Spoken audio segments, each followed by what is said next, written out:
দেখছেন ভাই, জোরে প্রবাসে আইসা শুধু খালি পানি খাইতেছি, গৃহস্থ আমাকে একটা সেলাইনও দেয় না। প্রবাস জীবন এত যে কষ্টের জানা ছিল না। মামা তাই আপনাদের উদ্দেশ্য করে বলছি, আপনারা কেউ প্রবাসে আসবেন না, ঠিক আছে? এটাই হচ্ছে প্রবাস। প্রবাস বাড়ির লোকজন মনে করে যে আমরা টাকার মেশিন। বাড়ির ফোন দিলেই কেমন আছি না জিগায় বলে টাকা পাঠাও। আমরা টাকার মেশিন। টাকার মেশিন একদিন প্যাকেট হয়ে যাবে, সেদিন আর টাকা চাইবে না।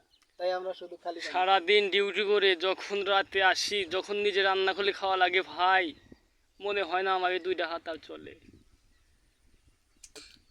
আসলে আমার স্বাদ আছে সাধ্য নাই ভাই, দামি জিনিস ঠিকই দেখি, না দেখেও না দেখার ভান করে থাকি, কারণ আমরা প্রবাসী। আহ, দুই চার দানা চিনির দানা দিছিল, আজকে খালি সাদা পানি। আমরা কি পাগল নাকি রে, লেবু দিয়ে শরবত বানায় খাইছি।